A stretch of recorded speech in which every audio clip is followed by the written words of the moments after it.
we're almost coming to an end of this beautiful 2 days of celebrating community. So how else than to talk about community? Because you're obviously already becoming part of this big community today here.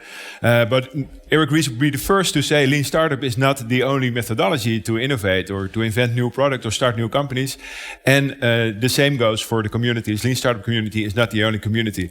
Well, in the past period, we've built with these great ambassadors that we will applaud to in a bit later, 19 Lean Startup nights in the past 2 months in 19 different cities throughout Europe, with Moscow being the top with 800 entrepreneurs joining there.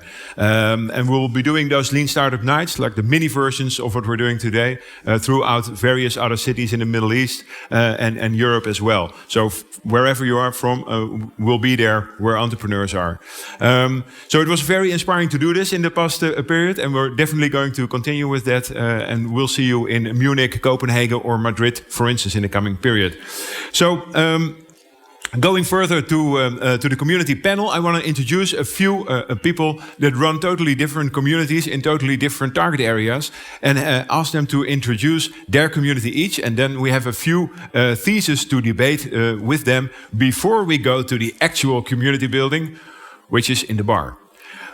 Okay, the first one is program manager at The Next Women, and I would like to welcome her on stage, Rixt Herklots.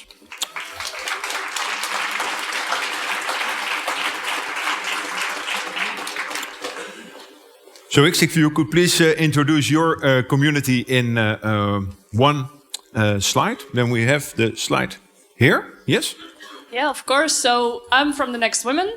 We're a network of female entrepreneurs and investors. We're based in Amsterdam, but we operate internationally. What we do is we make knowledge, capital, and connections accessible for starting female entrepreneurs, in which we help them to take their business to the next level, or for professional women to take their career to the next level. We also have our very own crowdfund, in which 71 female angels together collectively invest 1 million back into women-led startups. Thank you very much. Well, please take your first seat, and a hand is appreciated. Yes, the next one. Okay, and up next, you've seen him yesterday already, is Salim Virani, founder of the Sourced Institute. Salim, please join us here. Salim Virani, everybody. For you also the opportunity to please introduce the community you represent in 1 minute. Sure. Hi, everybody. Oh. So actually, there's a few communities. I've been doing this type of community building for almost 10 years, starting with the Lean Camp community, the early Lean Startup community, around 2009 through about 2014. That grew to 30 cities. We were on 3 or 4 continents. And that combined Lean Startup business models and the world of design, if you can imagine a time when these were disconnected communities. From there, I started an education business where I designed programs for the accelerator industry as it was starting in Europe, and then started to work with some of the business schools as well. And then I wanted to work on humanitarian technology. So I started to focus on places in the world where bringing hard tech to market, and Sub-Saharan Africa built the largest entrepreneurship course there. Altogether, this is probably about 40,000. A bit closer to your mouth. Yeah. Altogether, it's about 50,000 people. Thank you very much. Thank you. Please take your seat as well. And then next up from corporate entrepreneurs community is John Buhl, everybody. John Buhl? Yes.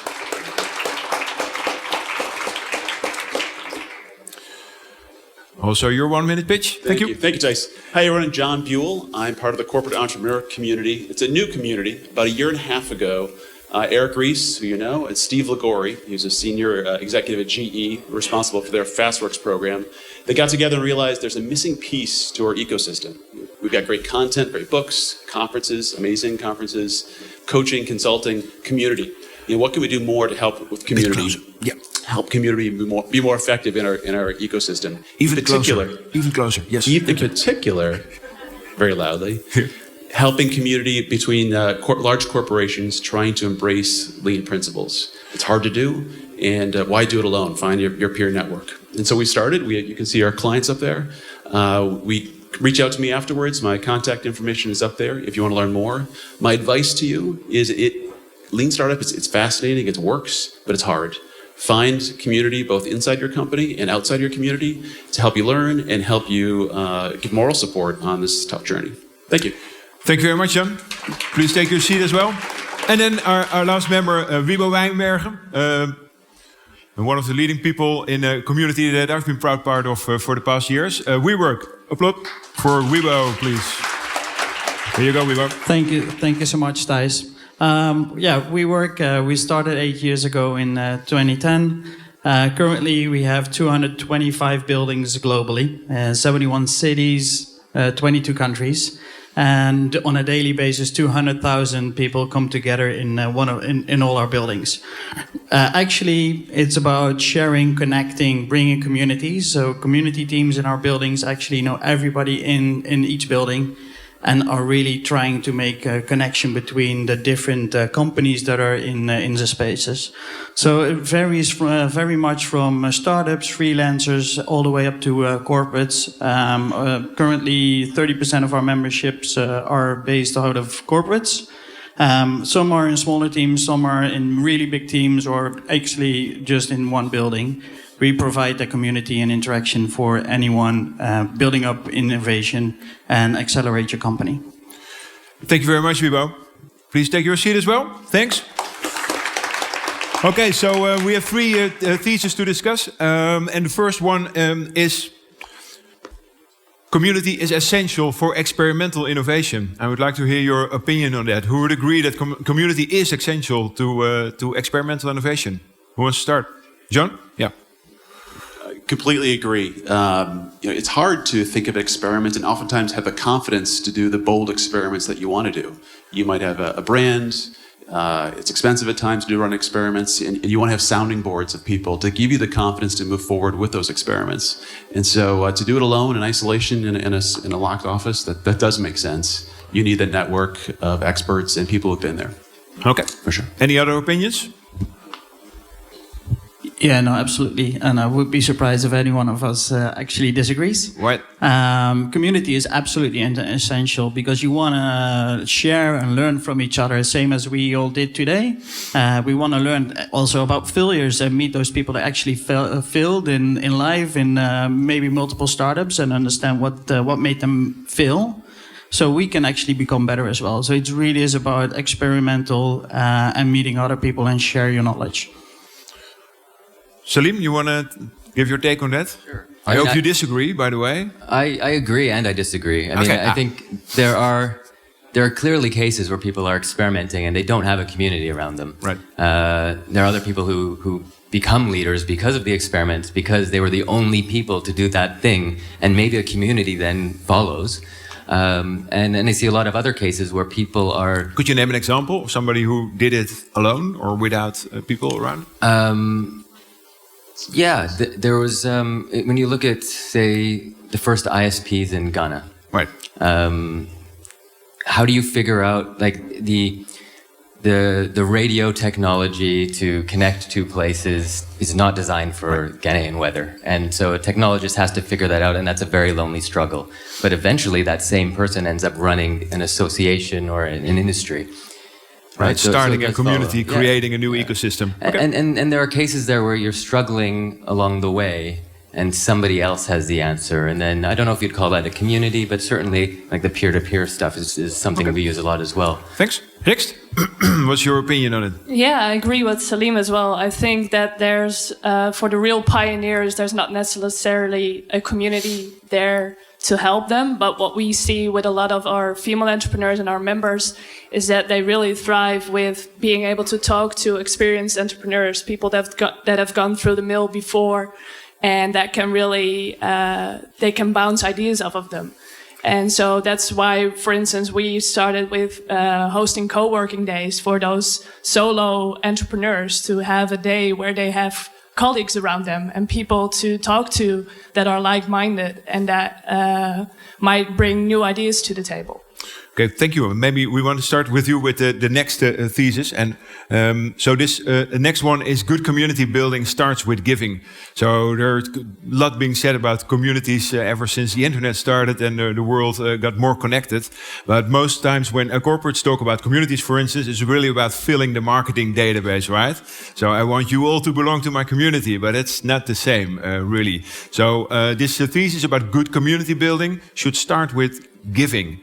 Yeah, I think that's completely true. If you look at the numbers on my slide, we have a network of 10,000 people, but our community is more around 6,000, and our ecosystem comes down to a small 3,000, and our actual members are around 250, because not everyone wants to be able to take, but not everyone is willing to give.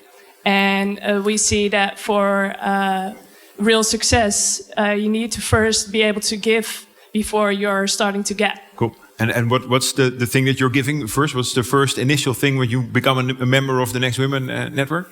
Well, what we always give is that first call, and you get your first personal account manager. You get a call. Why did you become a member? Why are you joining this network? What are you looking for? How can we help you? And who of those 10,000 people would you be interested in meeting? Who can help you? Cool. To Thanks. Salim, how would you start giving in communities? I'll oppose this one. I'll say that this is incorrect. Okay. We're nice people. We want to build community. We like this idea of giving, but it's a platitude when you put it that way. There are prerequisites before you can have a safe space to be giving. Right. In communities where you have experimental innovation, people who take pride in ingenuity and hold that as an ideal, that's a very different community than a community that is performance driven. And I've seen cases, and certainly I left the lean startup community when it started to become corporate, when it started to become performance driven. Is that better? Yeah. Because of what was considered okay behavior, right? Competitive behavior that was unethical, including people in this room who I'd say who have been deceiving to their customers, and I think that's being generous. And we don't talk about it in a performance-driven culture because nobody wants to get fired for making that mistake. Right. So that persists, and as long as that persists, you can't really have a culture of giving and building a bigger pie if everybody's elbowing each other to get their piece so soon. It does work. That makes sense. Sure. John, what's your take on how would corporate entrepreneurs community go about this? So I'm learning. So it's a startup, and we're learning how to build a community. Rather than talk about our community, a number of you are in companies trying to build internal communities of practice.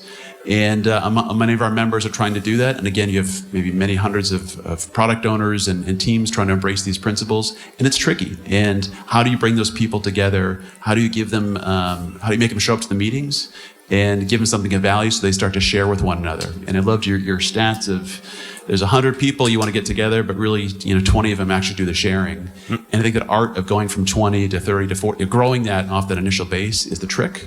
And we're trying to do that with our community, and you must do that for your communities if you're trying to grow within a big company. Okay, and I think for Wybo, for WeWork, we know what the big community builder is and how you start giving, right? It's free beers, people. As WeWork members, it's fun. I'm making fun of it, but WeWork members, this creates a great feeling because every time you want to go down to the bar and meet a few people around 5 o'clock, beers are on WeWork. How good is that? And it's never an alcohol abuse or anything. It's just about creating the atmosphere. I love it. I heard this one before multiple times today. It's not only beer, but beer absolutely helps. No, it's definitely not. Alcohol loosens up a bit. So we're also very much favored of tequila. There's also one. So I think the sentence there on the screen is not entirely finished. I think it should start with giving and receiving. because if you have a lot of give, but nobody actually wants to have it, then there's nothing that actually is going to be created.